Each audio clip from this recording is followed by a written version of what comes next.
Well, first of all, we won the football game, and it was great to get a win. I've been in a long time, and wins are hard. I learned that very early, and to be able to pull one out. And I told them last week, just win. And if it was pretty, it's fine, but I'll take an ugly win and just as quick as the next person. So I was glad to win. We knew we were going to face a team. First, that would be coached by a group of guys who I've mentioned. Talked to Coach Callaway and Tommy, Coach West. They'd have their group ready to go, and they were as hungry for victory as we were. So we take that victory, it gets us 1-0 in the conference, and a little bit close to our goal. I have not coached in the game with that many turnovers, so I know that was one of the questions I've been asked quite a bit since the end of the game. Something we can correct. Our offense has not been stopped by any team we played. I thought Virginia Tech did a good job, but we've stopped ourselves offensively, and I told them that. And after the game, defensively, I didn't think we were as consistent in having high percentage plays tonight in this game as we normally have. So, you know, I accept all mistakes.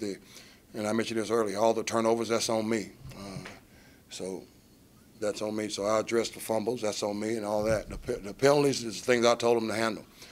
That was one thing I was disappointed we not play smart as we had been played as smart all year. I didn't see the last penalty they called on Justin. I'd like to see that, but you know, we played smart. That's one of the things that we've emphasized as a football team, and me as a coach, and us as a staff. So we had 4 penalties, I think it was, in this game, and that's too many. And 2 of them were penalties that caused and gave them a new series of downs. So that's really unacceptable. So we'll correct those things and get ready for next week. And I'm looking forward to 24-hour rules in effect, win or lose. We can enjoy this one for 24 hours, and trust me, I'm going to enjoy this one. And by that means I'm going home and sit with my pops and all that, but I'm looking forward to tomorrow watching the film. We thought they'd run the real route, just what they ran. That's how we call timeout. It was we saw it was just a formation they had shown where they went overload with the wing and the back offset that way, which was a tendency to run what we call a real route. Some people call it a rail route, but we knew that and just want to make sure we're in the right place, and they ran it. So. You had Drake in the right place. Yeah, we had Drake, and then we knew, I want to say we had also Emmanuel tied in a little bit over there too. So, but that was why we called a timeout, and they came back and ran it. They had tried to run it. They had tried to run it the first series of the game. They did run it out of a different formation. So. Well, you know, I thought Reggie did a really good job of being his own blocker at times. I think anytime, you know, sometimes we jump to the skilled athletes, like quarterback had a great day, or the running back had a great day. Let's start up front with those guys that are blocking for him. Let's make sure we give those guys the credit. Those guys are young. They're improved,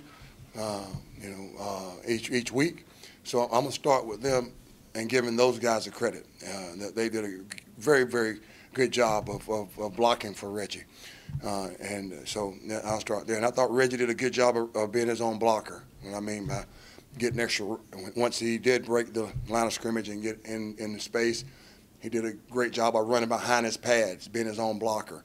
I thought that was good. And then we thought that Dobson had gotten in on the one toward the boneyard, and we had chances to really there toward the end, but.